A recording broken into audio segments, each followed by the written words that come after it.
ಸ್ನೇಹಿತರೆ ನಮಸ್ಕಾರ. ಮನಿ ಮಾತು ಇನ್ ಕನ್ನಡ ಯೂಟ್ಯೂಬ್ ಚಾನಲ್ಗೆ ಸ್ವಾಗತ. ಇವತ್ತಿನ ವಿಡಿಯೋದಲ್ಲಿ ಯಾಕೆ ನಮ್ಮ ಹೂಡಿಕೆ ನಿಫ್ಟಿ 50 ಷೇರುಗಳಿದ್ದರೆ ಸೂಕ್ತ. ತುಂಬಾ ಜನ ನನಗೆ ಕೇಳ್ತಾ ಇರ್ತೀರಾ, ಸರ್ ನಿಫ್ಟಿ 50ನ ಯಾಕೆ ಪ್ರಿಫರ್ ಮಾಡ್ತೀರಾ ಅಂತ. ಹಾಗೆ ನಾನು ಕೂಡ ಎಷ್ಟೊಂದ್ ಸರಿ ಹೇಳ್ತಾ ಇರ್ತೀನಿ, ನಿಫ್ಟಿ 50 ಎಲ್ಲಿದ್ರೆ ಬೆಸ್ಟ್ ಅಂತ. ಯಾಕೆ ಏನು ಇವತ್ತು ನಿಮಗೆ ಆನ್ ಟೈಮ್ ಅಲ್ಲಿ ನಿಮಗೆಲ್ಲವನ್ನು ಕೂಡ ಈ ವಿಡಿಯೋದಲ್ಲಿ ಕವರ್ ಮಾಡೋದಕ್ಕೆ ಪ್ರಯತ್ನ ಪಡ್ತೀನಿ. ಹಾಗಾಗಿ ಈ ವಿಡಿಯೋವನ್ನು ಕಡೆಯವರೆಗೆ ಇಂಟರಪ್ಟ್ ಮಾಡದೆ ನೋಡಿ. ಸ್ನೇಹಿತರೆ, ಇದು ಕೇವಲ ಎಜುಕೇಶನ್ ಪರ್ಪಸ್ಗೋಸ್ಕರ, ಇಲ್ಲಿ ನಾನು ಯಾವುದೇ ರೆಕಮೆಂಡೇಶನ್ ನೀಡ್ತಾ ಇಲ್ಲ. ಹಾಗೆ ಸ್ನೇಹಿತರೆ, ನಮ್ದು ಒಂದು ಇನ್ಸ್ಟಾಗ್ರಾಮ್ ಅಕೌಂಟ್ ಕೂಡ ಇದೆ, ಡಿಸ್ಕ್ರಿಪ್ಷನ್ ಅಲ್ಲಿ ಲಿಂಕ್ ಕೊಟ್ಟಿರ್ತೀನಿ, ಅದನ್ನು ಕೂಡ ನೀವು ಫಾಲೋ ಮಾಡಬಹುದು. ಹಾಗೆ ಅದರಲ್ಲೂ ಕೂಡ ನಿಮಗೆ ಇನ್ಫಾರ್ಮೇಶನ್ ಸಿಗ್ತಾ ಹೋಗುತ್ತೆ. ಓಕೆ ಸ್ನೇಹಿತರೆ, ಮೊದಲಿಗೆ ವಾಟ್ ಈಸ್ ನಿಫ್ಟಿ 50? ನಿಫ್ಟಿ 50 ಅಂದ್ರೆ ಏನು? ಇದು ಒಂದು ಇಂಡೆಕ್ಸ್ ಅಂದ್ರೆ ಸೂಚ್ಯಾಂಕ. NSE ನ್ಯಾಷನಲ್ ಸ್ಟಾಕ್ ಎಕ್ಸ್ಚೇಂಜ್ ಅವರ ಒಂದು ಸೂಚ್ಯಾಂಕ, ಅತಿ ದೊಡ್ಡ ಸೂಚ್ಯಾಂಕ. ಹಾಗೆ ಇದರಲ್ಲಿ ನಮಗೆ 50 ಕಂಪನಿಗಳ ಸಮೂಹ ಇರುತ್ತೆ. ಅದು ಯಾವ ರೀತಿ ಅಂತಂದ್ರೆ ಅತಿ ದೊಡ್ಡ ಮಾರ್ಕೆಟ್ ಕ್ಯಾಪಿಟಲೈಸೇಷನ್, ಹಾಗೆ ಒಳ್ಳೆ ಚೆನ್ನಾಗಿ ಟರ್ನ್ ಓವರ್ ಮಾಡ್ತಿರ್ತಕ್ಕಂಥದ್ದು. ಬರೇ ಓನ್ಲಿ ಚೆನ್ನಾಗಿ ಅನ್ನೋದಕ್ಕಿಂತ ಮೇನ್ಲಿ ಇಂಪಾರ್ಟೆಂಟ್ ಅದೇನು ಎತ್ತ ಅನ್ನೋದನ್ನ ಇನ್ನೊಂದು 2 ನಿಮಿಷದಲ್ಲಿ ಹೇಳ್ತೀನಿ. ಹಾಗೆ ಮೇನ್ಲಿ ಇಂಪಾರ್ಟೆಂಟ್ 50 ಕಂಪನಿಗಳ ಸಮೂಹ ನಿಫ್ಟಿ 50 ಆಗಿರುತ್ತೆ. ಹಾಗೆ ಇದರ ಒಂದು ಇಂಡೈಸಿಸ್ ನ ನಮ್ಮ ಎಕಾನಮಿನೂ ಕೂಡ, ನಮ್ಮ ಎಕಾನಮಿ ಹೆಂಗಿದೆ ಅಂತ ಒಂದು ಇಂಡಿಕೇಟ್ ಕೂಡ ಮಾಡುತ್ತೆ. ಹಾಗೆ ಬೇರೆ ದೇಶದವರು ನಮ್ಮ ದೇಶದ ಸ್ಟಾಕ್ ಮಾರ್ಕೆಟ್ ಹೆಂಗಿದೆ ಅನ್ನೋದಕ್ಕೆ ನೋಡೋದಕ್ಕೆ ತುಂಬಾ ಜನ ಯೂಸ್ ಮಾಡ್ತಕ್ಕಂತ ಇಂಡೆಕ್ಸ್ ಅಂದ್ರೆ ಅದು ನಿಫ್ಟಿ ಮತ್ತೆ ಸೆನ್ಸೆಕ್ಸ್. ಅದರಲ್ಲಿ ನಿಫ್ಟಿ ಬಹಳ ಪ್ರಾಮುಖ್ಯತೆ. ಅದರಲ್ಲಿ 50 ಕಂಪನಿ ಇರೋದ್ರಿಂದ ಬರೇ 50 ಕಂಪನಿಯಲ್ಲಿ ಬರೀ 50 ಕಂಪನಿ ಬರೀ ಒಂದೇ ಸೆಕ್ಟರ್ ಅಲ್ಲ, ಅದರಲ್ಲೂ 14 ಸೆಕ್ಟರ್ ಇರ್ತಕ್ಕಂಥ ಕಂಪನಿಗಳ ಒಂದು ಸಮೂಹ. ಅದೆಷ್ಟು ಸೆಕ್ಟರು, ಯಾವ್ಯಾವು, ಏನು ಎಲ್ಲವನ್ನು ಕೂಡ ವಿವರವಾಗಿ ತಿಳ್ತಾ ಹೋಗೋಣ. ಸೊ ನಾವು ಅದಕ್ಕೆ ಯಾಕೆ ನಿಫ್ಟಿ 50 ಅಂತ ಕರಿತೀವಿ ಅನ್ನೋದು ನಿಮಗೆ ಈಗ ಗೊತ್ತಾಗ್ತಾ ಹೋಗುತ್ತೆ. ಓಕೆ, ಹಾಗಾದ್ರೆ ನಿಫ್ಟಿ 50ಗೆ ಬರಬೇಕು ಒಂದು ಕಂಪನಿ ಅಂದ್ರೆ ಏನೆಲ್ಲ ಕ್ರೈಟೀರಿಯಾಸ್ ಇದೆ. ಮೊದಲನೆಯ ಕ್ರೈಟೀರಿಯಾ ನೋಡೋದಾದ್ರೆ ಅದು ನಮ್ಮ ರಿಜಿಸ್ಟರ್ಡ್ ವಿತ್ NSE ಎಲ್ಲದು ರಿಜಿಸ್ಟರ್ ಆಗಿರಬೇಕು. 2 ಮಾರ್ಕೆಟ್ ಇದೆ, BSE NSE ನಿಫ್ಟಿಗೆ ಬರ್ಬೇಕಂದ್ರೆ NSE ಅಲ್ಲಿ ರಿಜಿಸ್ಟರ್ ಆಗಿರಬೇಕು. ಹಾಗೆ stock must process I liquidity. ಈಗ ಎಷ್ಟೊಂದು ಸ್ಟಾಕ್ ನೋಡ್ತಾ ಇರ್ತೀವಿ, ಒಂದ್ಸರಿ ಬೈ ಹೊಡೆದ್ರೆ 10 ನಿಮಿಷ ಆದ್ಮೇಲೆ ಬೈ ಆಗುತ್ತೆ. ಆ ರೀತಿ ಇರಬಾರದು. ಐ ಲಿಕ್ವಿಡಿಟಿ ಇರಬೇಕು. With in fraction of seconds ಅಲ್ಲಿ ಬೈ ಆಗ್ಬೇಕು, ಸೆಲ್ ಆಗ್ಬೇಕು. Huge quantity shares buying and sellings ಆಗ್ತಾ ಇರಬೇಕು. ಅದಕ್ಕೆ ಲಿಕ್ವಿಡಿಟಿ ಅಂತ ಕರೀತಾರೆ. ಹೈ ಲಿಕ್ವಿಡಿಟಿ ಇರಬೇಕು. ಅದಲ್ಲದೆ company have trading frequency of 100% during in the previous month. ಕಳೆದ 3 ತಿಂಗಳಲ್ಲಿ ಒಂದು ಟ್ರೇಡಿಂಗ್ ನ ಫ್ರೀಕ್ವೆನ್ಸಿ ಕಮ್ಮಿ ಆಗಿರಬಾರ್ದು. ಎಷ್ಟೊಂದು ಕಂಪನಿ ನೋಡ್ತಾ ಇರ್ತೀರಾ, ಒಂದೊಂದು ಕಂಪನಿ ನಿಮಗೆ ಫ್ಯೂಚರ್ ಅಂಡ್ ಆಪ್ಷನ್ ಸ್ಟಾಪ್ ಅಂತ ಬಂದ್ಬಿಡುತ್ತೆ. ಹಾಗಾಗಿ ನಿಮಗೆ 100% ಫ್ರೀಕ್ವೆನ್ಸಿ ಇರಬೇಕು ಟ್ರೇಡಿಂಗ್ ಅಲ್ಲಿ. ಅದು ಕಳೆದ 3 ತಿಂಗಳಲ್ಲಿ ಅಂತ ಅವರೊಂದು ಲೆಕ್ಕ ತಗೊಂತಾರೆ. ಅದಲ್ಲದೆ ಇನ್ನೊಂದೇನಪ್ಪ ಅಂದ್ರೆ ಫ್ರೀ ಫ್ಲೋಟ್ ಮಾರ್ಕೆಟ್ ಕ್ಯಾಪಿಟಲೈಸೇಷನ್ ಕೂಡ 1.5 ಟೈಮ್ ಹೈಯರ್ ಇರಬೇಕು. ಇದು ಕೂಡ ಒಂದು ಕ್ರೈಟೀರಿಯಾ. ಅದಲ್ಲದೆ ಇನ್ನೊಂದೇನಪ್ಪಾ ಅಂತಂದ್ರೆ ಅದಕ್ಕೆ ಒಂದು differential vote right to DVR ಎಲ್ಲನೂ ಕೂಡ ಇರಬೇಕು. ಅದನ್ನ ನಾವು ವೋಟ್ ಮಾಡಂಗ್ ಇರ್ಬೇಕಾಗುತ್ತೆ. ವೋಟಿಂಗ್ ರೈಟ್ಸ್ ಕೂಡ ಇರಬೇಕಾಗುತ್ತೆ. ಅದಲ್ಲದೆ ಫ್ಯೂಚರ್ ಅಂಡ್ ಆಪ್ಷನ್ ಅಲ್ಲೂ ಕೂಡ ಟ್ರೇಡ್ ಮಾಡ್ತಾ ಇರಬೇಕು. ಅದು ಫ್ಯೂಚರ್ ಅಂಡ್ ಆಪ್ಷನ್ ನಲ್ಲಿ ನಿಮಗೆ ಎಲ್ಲೂ ಬ್ಯಾನ್ ಆಗಬಾರ್ದು. ಇವೆಲ್ಲ ಕಂಡೀಷನ್ ಅಲ್ಲಿ ಇಟ್ಕೊಂಡು ಅತಿ ದೊಡ್ಡ ಮಾರ್ಕೆಟ್ ಕ್ಯಾಪಿಟಲೈಸೇಷನ್ ಆಗಿ, ಅದಲ್ಲದೆ ಇನ್ನು ಹಲವಾರು ಕ್ರೈಟೀರಿಯಾಗಳನ್ನ ನೋಡ್ಕೊಂಡು ನಿಫ್ಟಿ 50ಗೆ ಬರುತ್ತೆ. ಈಗ ನಿಮಗೆ ಗೊತ್ತಾಗ್ತಾ ಇದೆ, ನಿಫ್ಟಿ 50 ಅಂದ್ರೆ ಸುಮ್ನೆ ಏನೋ ಅತಿ ದೊಡ್ಡ ಮಾರ್ಕೆಟ್ ಕ್ಯಾಪಿಟಲೈಸೇಷನ್ ಒಂದೇ ಅಲ್ಲದೆ ಬೇರೆ ಎಲ್ಲ ಪ್ಯಾರಾಮೀಟರ್ ಗಳನ್ನ ಇಟ್ಕೊಂಡು ನಿಫ್ಟಿ 50ಗೆ ಕರ್ಕೊಂತಾರೆ ಅಂತಂದ್ರೆ ಅದಕ್ಕೆ ಅಷ್ಟು ಒಂದು ಪ್ರಾಮುಖ್ಯತೆ ಕೊಡಬೇಕು ಅನ್ನೋದು ನಿಮಗೆ ಈಗ ಒಂದ್ ಸ್ವಲ್ಪ ಐಡಿಯಾ ಸಿಕ್ಕಿದೆ ಅಂತ ಅನ್ಕೊಂತೀನಿ. ಇದಲ್ಲದೆ ಇನ್ನೂ 4-5 ಪ್ಯಾರಾಮೀಟರ್ಸ್ ಗಳು ಕೂಡ ಇರ್ತವೆ. ನನಗೀಗ ನಿಮಗೆ ಲೇಟೆಸ್ಟ್ ಆಗಿ ಎಷ್ಟು ಬೇಕೋ ಅದನ್ನ ಇನ್ಫಾರ್ಮೇಶನ್ ಕೊಟ್ಟಿದೆ. ಹಾಗಾದ್ರೆ ಯಾವೆಲ್ಲ ಇದಾವೆ ನಿಫ್ಟಿ 50 ಎಲ್ಲಿ ಅಂತ ನೋಡೋದಾದ್ರೆ, ನಾನು ಜೂನ್ 30ನೇ ತಾರೀಕಿನ ಡೇಟಾ ತಗೊಂಡು ನಿಮಗೆ ಕೊಡ್ತಾ ಇರೋದು. ಇಲ್ಲಿ ನೋಡ್ಬೋದು, Adani Enterprises, Adani Port, Apollo Hospital, Asian Paint, Axis Bank, Bajaj Auto, Bajaj Finserv, Bajaj Finance, Bharti Airtel, BPCL, Britannia, Cipla, Coal India, ಹಾಗೆ DV ಸ್ಲ್ಯಾಬ್, doctor Reddy, Eicher Motors, Grasim, HCL Tech, HDFC Bank, HDFC Life, Hero MotoCorp, Hindalco, Hindustan Unilever, ICICI Bank, IndusInd Bank, Infosys, ITC, JSW Steel, Kotak Bank, L&T Mindtree, M&M, Maruti, Nestle India, Wipro, NTPC, ONGC, Power Grid Corporation, Reliance, SBI life, SBIN, Sun Pharma, Tata Consumer, Tata Motors, Tata Steel, TCS, Tech Mahindra, Titan, UPL ಇಷ್ಟು ಕಂಪನಿಗಳು 50 ಕಂಪನಿಗಳು at present 30 ಜೂನಿನ ಡೇಟಾದ ಆಧಾರದ ಮೇಲೆ ನಿಮಗೆ ನಾನು ಕೊಟ್ಟಿರ್ತೀನಿ. ಇದು ನೆನಪಲ್ಲಿರ್ಬೇಕಾಗುತ್ತೆ. ಇದು ನಿಫ್ಟಿ 50ಗಳ ಶೇರ್ಗಳು. ಹಾಗಾದ್ರೆ ಸರ್ ನಿಫ್ಟಿ 50ಯಲ್ಲಿ ಯಾವ ರೀತಿ ವೇಟೇಜ್ ಅಂದ್ರೆ ಯಾವ್ದಕ್ಕೆ ಯಾವ್ಯಾವ ಶೇರಿಗೆ ಎಷ್ಟೆಷ್ಟು ಪ್ರಾಮುಖ್ಯತೆ ಕೊಟ್ಟಿದ್ದಾನೆ ಅನ್ನೋದು ಇದು ಬಹಳ ಮುಖ್ಯ. 10 ವೇಟೇಜ್ ಕಂಪ್ನಿಗಳು ಕೊಟ್ಟಿದ್ದೀನಿ. ಮೊದಲಿಗೆ ಬರ್ತಕ್ಕಂಥದ್ದು ರಿಲಯನ್ಸ್ ಇಂಡಸ್ಟ್ರೀಸ್ ಅಲ್ಲೇ ಈ ನಿಫ್ಟಿ 50ಯ ಒಂದು 10% ಭಾಗ ಆ ಕಂಪನಿಯ ಒಂದು ಇಟ್ಕೊಂಡಿದೆ. ಅದು ಯಾವ್ದಂದ್ರೆ ರಿಲಯನ್ಸ್ ಇಂಡಸ್ಟ್ರೀಸ್. ಅದಕ್ಕೆ ಎಷ್ಟೊಂದ್ ಕಡೆ ನೋಡ್ತಾ ಇರ್ತೀರಾ, ರಿಲಯನ್ಸ್ ಮೂವ್ ಆಯ್ತು ಅಂದ್ರೆ ನಿಫ್ಟಿನೇ ಮೂವ್ ಆಗುತ್ತೆ.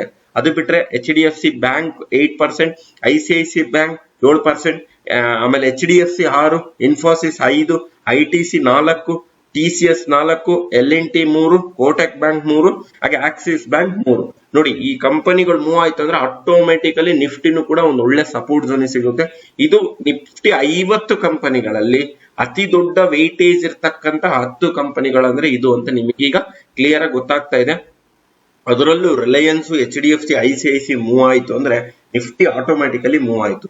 ಯಾಕೆ ಏನು ಅನ್ನೋದು ನಿಮ್ಗೊಂದು ಐಡಿಯಾ ಸಿಕ್ಕಿದೆ ಅಂತ ಅನ್ಕೊಂತೀನಿ. ಹಾಗಾದ್ರೆ ಸೆಕ್ಟಾರ್ ವೈಸ್ ನಾನು ಹೇಳ್ದೆ ಅವಾಗ್ಲೇ 14 ಸೆಕ್ಟಾರುಗಳ ಸಮೂಹ ಅಂತ. ಅದು ಯಾವ್ಯಾವ ಸೆಕ್ಟರ್ ಎಷ್ಟೆಷ್ಟು ವೇಟೇಜ್ ಅಂತ ನೋಡೋದಾದ್ರೆ ಫೈನಾನ್ಷಿಯಲ್ ಸರ್ವಿಸಸ್, ಏನ್ ನಾವೆಲ್ಲ ಬ್ಯಾಂಕಿಂಗು ಹಾಗೆ ಫೈನಾನ್ಷಿಯಲ್ಸ್ NBFCs ಅಂತೆಲ್ಲ ಯೂಸ್ ಮಾಡ್ತೀವಲ್ಲ, ಈ ಬ್ಯಾಂಕಿಂಗಿಗೆ ನಿಫ್ಟಿ 50ಯಲ್ಲಿ 37% ನ ಒಂದು ಪ್ರಾಮುಖ್ಯತೆ ಕೊಟ್ಟಿದ್ದಾರೆ. ಅದಕ್ಕೆ ನಾವು ಎಷ್ಟೊಂದು ಲಾಂಗ್ ಟರ್ಮ್ ಇನ್ವೆಸ್ಟ್ಮೆಂಟ್ಸ್ ಅಲ್ಲಿ ಡೈವರ್ಸಿಫಿಕೇಶನ್ ಸೆಕ್ಟಾರ್ ಅಂತ ಹೇಳ್ತೀವಿ ಅನ್ನೋದಕ್ಕೆ. ಹಾಗಾಗಿ ಬ್ಯಾಂಕ್ ಸೆಕ್ಟರ್ ಬಹಳ ಮುಖ್ಯ. ಬ್ಯಾಂಕ್ ಸೆಕ್ಟರ್ ನಿಫ್ಟಿ 50ಯಲ್ಲಿ 37.5% ಇದೆ. IT ಅಂದ್ರೆ ಇನ್ಫಾರ್ಮೇಶನ್ ಟೆಕ್ನಾಲಜೀಸ್, IT ಸ್ಟಾಕ್ಸ್ ಗೆ 12.6%. ಏನ್ TCS, ಇನ್ಫೋಸಿಸ್, ವಿಪ್ರೋ ಅಂತೆಲ್ಲ ಇದಾವಲ್ಲ ಅದು ಬಿಟ್ಟರೆ oil and gas 11.9%. Fast moving consumer goods ಅಂದ್ರೆ FMCG ಅಂತ ಕರಿತೀವಲ್ಲ, ITC, ಬ್ರಿಟಾನಿಯಾ, ಡಾಬ್ ಈ ತರ ಹಲವಾರು ಕಂಪನಿಗಳು, ಅದು 11.9%. ಹಾಗೆ FMCG ಬಂದ್ಬಿಟ್ಟು 9%. ಹಾಗೆ ಆಟೋಮೊಬೈಲ್ ಸೆಕ್ಟರ್ ಅಂದ್ರೆ ಈ ನಮ್ದೇನ್ ಮಾರುತಿ, ಐಷರ್ ಮೋಟಾರ್ಸ್, ಆಮೇಲೆ ನಿಮಗೆ M&M ಇವೆಲ್ಲನೂ ಕೂಡ ನಿಮಗೆ 5%. Health care 3%, construction 3%, metals and mining 3%, consumer durable 3%, telecommunication 2%, power 2%, construction and material 1%, services 0.7%, chemicals 0.4%. ನೋಡಿ ಈ ರೀತಿ ವೇಟೇಜಸ್ ನಿಫ್ಟಿಗೆ ಕೊಟ್ಟಿದ್ದಾರೆ. 100% ಅಲ್ಲಿ ಇಷ್ಟೆಷ್ಟು ಪರ್ಸೆಂಟೇಜ್ ಸೆಕ್ಟಾರ್ ವೈಸ್ ಇವರು ನಿಫ್ಟಿ 50 ಕೊಡ್ತಾ ಹೋಗ್ತಿದ್ದಾರೆ. ಹಾಗಾಗಿ ನಿಫ್ಟಿ ಯಾಕೆ ಪವರ್ಫುಲ್ ಏನು ಅನ್ನೋದು ನಿಮಗೆ ಈಗ ಅರ್ಥ ಆಗಿದೆ ಅಂತ ಅನ್ಕೊಂತೀನಿ. ಇದು ಜೂನ್ 30ರ ಡೇಟಾ. ಇದೊಂದು ಸ್ವಲ್ಪ ವೇರಿ ಆಗ್ತಾ ಇರುತ್ತೆ, ಯಾಕಂತಂದ್ರೆ ಡಿಪೆಂಡ್ಸ್ ಆನ್ ಮರ್ಜಿಂಗ್, ಡಿಮರ್ಜಿಂಗ್, ಹಾಗೆ ಬೇರೆ ಬೇರೆ ಕೆಳಗೆ ಹೋಗ್ತಾ ಇರುತ್ತೆ, ಬರ್ತಾ ಇರುತ್ತೆ. ಹಾಗೆ ನೆಕ್ಸ್ಟ್ ಮುಂದಕ್ಕೆ ಹೋಗೋದಾದ್ರೆ ಈ ನಿಫ್ಟಿ 50ಯ ಜರ್ನಿ ನೋಡೋಣ. ಬ್ಯೂಟಿಫುಲ್ ರಿಟರ್ನ್ಸ್ ನಿಮಗೆಲ್ಲಾನು ಕೂಡ ಕ್ಯಾಲ್ಕುಲೇಟ್ ಮಾಡಿ ಕೊಟ್ಟಿದ್ದೀನಿ. ನಾನು ಇಲ್ಲಿ ನಿಮಗೆ 22 ವರ್ಷದ ಡೇಟಾ ಕೊಟ್ಟಿದ್ದೀನಿ. ವರ್ಷ ಇಲ್ಲಿ ನಾನು CAGR ಹೇಳ್ತಾ ಇಲ್ಲ, ವರ್ಷ ನಿಫ್ಟಿ ಎಷ್ಟು ರಿಟರ್ನ್ ಕೊಟ್ಟಿದೆ ನೋಡಿ. 2000 ಇಸ್ವಿಯಲ್ಲಿ -14% ರಿಟರ್ನ್ ಕೊಟ್ಟಿದೆ. ಅಂದ್ರೆ ಯಾವ ರೀತಿ ಕ್ಯಾಲ್ಕುಲೇಟ್ ಮಾಡಿದೀನಿ ಅಂತಂದ್ರೆ 2000 ಜನವರಿಯಿಂದ ಹಿಡಿದು ಡಿಸೆಂಬರ್, ಎಕ್ಸಾಂಪಲ್ ಜನವರಿಗೆ ಏನಾದ್ರು ಇನ್ವೆಸ್ಟ್ ಮಾಡಿ ಡಿಸೆಂಬರ್ ಅಲ್ಲಿ ನಾನೇನಾದ್ರೂ ಅಮೌಂಟ್ ನ ಒಂದು ರಿಟರ್ನ್ ಎಷ್ಟು ಅಂತ ನೋಡೋದಾದ್ರೆ ಅವಾಗ 14% ನೆಗೆಟಿವ್, 2001ರಲ್ಲಿ 16%, 2002ರಲ್ಲಿ 3%, 3ರಲ್ಲಿ 71%. ನೋಡಿ ಹೆಂಗೆ ಯಾವ ರೀತಿ ಇದು ಒಳ್ಳೊಳ್ಳೆ ರಿಟರ್ನ್ಸ್ ಗಳು ಬರ್ತಾ ಇದೆ. ಅದಕ್ಕೆ ನಾವು ಯಾವಾಗ್ಲೂ ಕೂಡ SIP ಮಾಡಬೇಕು ಅಂತ ಹೇಳೋದು. ಹಾಗೆ 2004ರಲ್ಲಿ 10%, 2005ರಲ್ಲಿ 36%, 2006ರಲ್ಲಿ 39%, ಹಾಗೆ 7ರಲ್ಲಿ 54, 8ರಲ್ಲಿ ತುಂಬಾ ಕ್ಲಾಶ್ ಆಗೋಯ್ತು, ಅದಕ್ಕೆ -51%, 2009ರಲ್ಲಿ 75%, 2010ರಲ್ಲಿ 17%, 2011ರಲ್ಲಿ 24%, 2012ರಲ್ಲಿ 27%, 2013ರಲ್ಲಿ 6%, 2014ರಲ್ಲಿ 31%, ಹಾಗೆ 15ರಲ್ಲಿ -4%, 16ರಲ್ಲಿ 3%, 17ರಲ್ಲಿ 28%, 18ರಲ್ಲಿ 3%, 19ರಲ್ಲಿ 12%, 20ರಲ್ಲಿ 14%, 21ರಲ್ಲಿ 24%, ಈಗ 22ರ ತನಕ ತಗೊಂಡಿದ್ದೀನಿ. 23 ಸ್ಟಿಲ್ ಬರಲ್ಲ, ಯಾಕಂದ್ರೆ ಇನ್ನು ಜೂನ್ 6 ತಿಂಗಳು ಮಾತಾಗಿದೆ. ಹಾಗಾದ್ರೆ 22ರಲ್ಲಿ 4%. ಇದು ಇಯರ್ಲಿ ಯಾವ ರೀತಿ ನಿಫ್ಟಿ ರಿಟರ್ನ್ ಕೊಟ್ಟಿದೆ ಅಂತ. ನಿಮ್ಗೆ ಏನಾಗುತ್ತೆ, ಇಲ್ಲಿ ನಿಮ್ಗೆ ಅನ್ಬೋದು ಒಂದ್ ವರ್ಷ ಲಾಭ ಬಂದಿದೆ, ಲಾಸ್ ಬಂದಿದೆ. ಲಾಸ್ ಬಂದಾಗ ನೀವು ಅತಿ ಕಡಿಮೆ ಬೆಲೆಯಲ್ಲಿ ಸಿಕ್ಕಾಗ ನೀವು ಆ ಶೇರ್ ನ ತಗೊಂಡು ಇಟ್ಕೊಂಡ್ರೆ ಮುಂದೆ ಹೋಗ್ತಾ ಒಳ್ಳೊಳ್ಳೆ ಗೇನ್ ಆಗ್ತಿದೆ. ನೋಡಿ ನಾನು ನಿಮಗೆ ಆಮೇಲೆ ಎಲ್ಲ ಒಂದು ಮಾರ್ಕೆಟ್ ಅರ್ತಕ್ಕಂತ ಒಂದು ಸ್ಟಾಕ್ ಮಾರ್ಕೆಟ್ ಅಲ್ಲಿ ಸ್ಟಾಕ್ ಗಳ ರಿಟರ್ನ್ಸ್ ನಿಮಗೆ ಇನ್ಮೇಲೆ ಕೊಡ್ತೀನಿ, ಆಗ ನಿಮಗೆ ಗೊತ್ತಾಗುತ್ತೆ. ಸ್ನೇಹಿತರೆ, ನಿಮಗೊಂದು ಮುಖ್ಯ ಇನ್ಫಾರ್ಮೇಶನ್, ನೀವೇನ್ ಈ ನಿಫ್ಟಿಯಲ್ಲಿ ನೋಡಿದ್ರಲ್ಲ ಈ ತರ ರಿಟರ್ನ್ಸ್ ಗಳನ್ನ ತಗೋಬೇಕು, ಲಾಂಗ್ ಟರ್ಮ್ ಅಲ್ಲಿ ಇನ್ವೆಸ್ಟ್ ಮಾಡಬೇಕು ಅಂತಂದ್ರೆ ಕನ್ನಡದಲ್ಲಿ ಷೇರು ಮಾರುಕಟ್ಟೆಯ ಬಗ್ಗೆ ಸಂಪೂರ್ಣ ಕೋರ್ಸ್ ನ ವಿಶೇಷ ಒಂದು ಫ್ರೀ ವೆಬಿನಾರ್ ಮಾಡ್ತಾ ಇದ್ದೀನಿ. ಇಲ್ಲಿ ನಿಮಗೆ ಸೀಕ್ರೆಟ್ ಆಫ್ ಇನ್ವೆಸ್ಟಿಂಗ್ ಹೇಳ್ಕೊಡ್ತೀನಿ, ಹಾಗೆ ಸ್ಟಾಕ್ ಮಾರ್ಕೆಟ್ ಬಗ್ಗೆ ಸಂಪೂರ್ಣ A to Z ಹೇಳ್ಕೊಡ್ತೀವಿ. ನಿಮಗೇನು ABCD ಗೊತ್ತಿಲ್ಲ ಅಂತಂದ್ರೆ ಅಲ್ಲಿಂದನೂ ಕೂಡ ನಿಮಗೆ ಕಲಿಸಕ್ ಪ್ರಯತ್ನ ಪಡ್ತೀನಿ. ಹಾಗಾಗಿ ಇದೊಂದು ವೆಬಿನಾರ್ ಇರುತ್ತೆ ಸಂಜೆ 5 ಗಂಟೆಗೆ ಭಾನುವಾರ 16ನೇ ತಾರೀಕು ಜುಲೈಗೆ ನಿಮಗೊಂದು ವೆಬಿನಾರ್ ಇರುತ್ತೆ. ನೀವು ವೆಬಿನಾರ್ ಹೆಂಗ್ ಜಾಯಿನ್ ಆಗ್ಬೇಕಂದ್ರೆ ಡಿಸ್ಕ್ರಿಪ್ಷನ್ ಅಲ್ಲಿ ನಮ್ಮ ಒಂದು ಕಂಪನಿಯ ವಾಟ್ಸ್ಆಪ್ ನಂಬರ್ ಕೊಟ್ಟಿರ್ತೀವಿ. ನೀವು ವಾಟ್ಸ್ಆಪ್ ಗೆ ಲಾಂಗ್ ಟರ್ಮ್ ವೆಬಿನಾರ್ ಅಂತ ಮೆಸೇಜ್ ಮಾಡಿ, ನಾವು ನಿಮಗೆಲ್ಲ ಲಿಂಕ್ ಎಲ್ಲ ಅದರಲ್ಲಿ ಕಳಿಸ್ಕೊಡ್ತೀವಿ. ಯಾವಾಗ ಜಾಯಿನ್ ಆಗೋದು ಏನು ಎಲ್ಲ ಕೂಡ ಅಲ್ಲಿ ಡೀಟೇಲ್ ಇರುತ್ತೆ. ಎಷ್ಟು ನಿಮಗೆ ಫ್ರೀ ವೆಬಿನಾರ್ ಅಟೆಂಡ್ ಮಾಡಬೇಕು ಅಂತಂದ್ರೆ ವಾಟ್ಸ್ಆಪ್ ಅಲ್ಲಿ ಲಾಂಗ್ ಟರ್ಮ್ ವೆಬಿನಾರ್ ಅಂತ ಜಸ್ಟ್ ಕಳಿಸಿ, ನಿಮಗೆ ಡಿಸ್ಕ್ರಿಪ್ಷನ್ ಅಲ್ಲಿ ನಾನು ನಂಬರ್ನ ಕೊಟ್ಟಿರ್ತೀನಿ. ಹಾಗೆ ಅದಲ್ಲದೆ ಸೀಕ್ರೆಟ್ ಆಫ್ ಇನ್ವೆಸ್ಟಿಂಗ್ ಕಲಿಬಹುದು.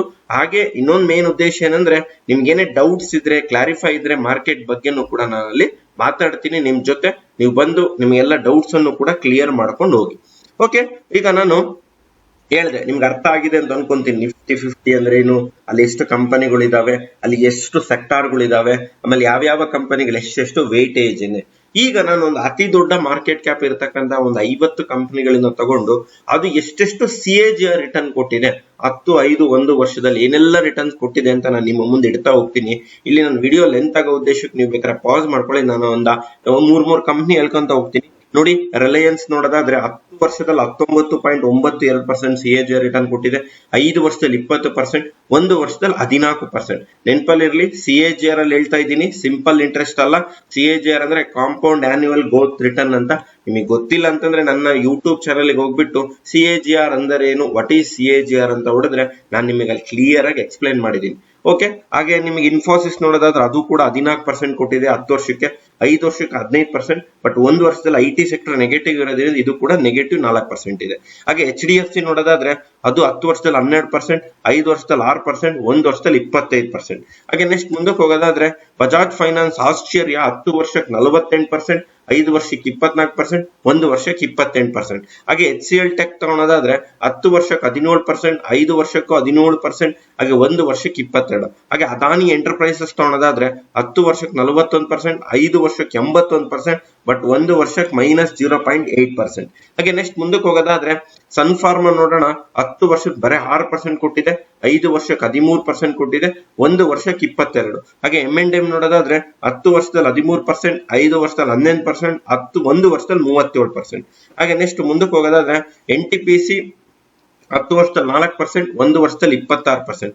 ಹಾಗೆ ನಿಮಗೆ ಟಾಟಾ ಸ್ಟೀಲ್ ನೋಡೋದಾದ್ರೆ 10 ವರ್ಷದಲ್ಲಿ 16%, 5 ವರ್ಷದಲ್ಲೂ 17%, 1 ವರ್ಷದಲ್ಲಿ 26%. ಹಾಗೆ ನೆಕ್ಸ್ಟ್ ಮುಂದಕ್ಕೆ ಹೋಗೋದಾದ್ರೆ IOCL ನೋಡಿ, 10 ವರ್ಷದಲ್ಲಿ 9% ಕೊಟ್ಟಿದೆ, ಬಟ್ 5 ವರ್ಷದಲ್ಲಿ -1%, 1 ವರ್ಷದಲ್ಲಿ 35%. ಹಾಗೆ ನೆಕ್ಸ್ಟ್ ಕೊನೆಯದೊಂದು ಕಂಪನಿ ತಗೊಂತೀನಿ, ನಿಮಗೆ ಗ್ರಾಸಿಮ್ ಇಂಡಸ್ಟ್ರೀಸ್ 10 ವರ್ಷದಲ್ಲಿ 14%, 5 ವರ್ಷದಲ್ಲಿ 13%, 1 ವರ್ಷದಲ್ಲಿ 26%. ಈ ವಿಡಿಯೋ ಇಷ್ಟ ಆಗಿದೆ ಅಂತ ಅನ್ಕೊಂತೀನಿ.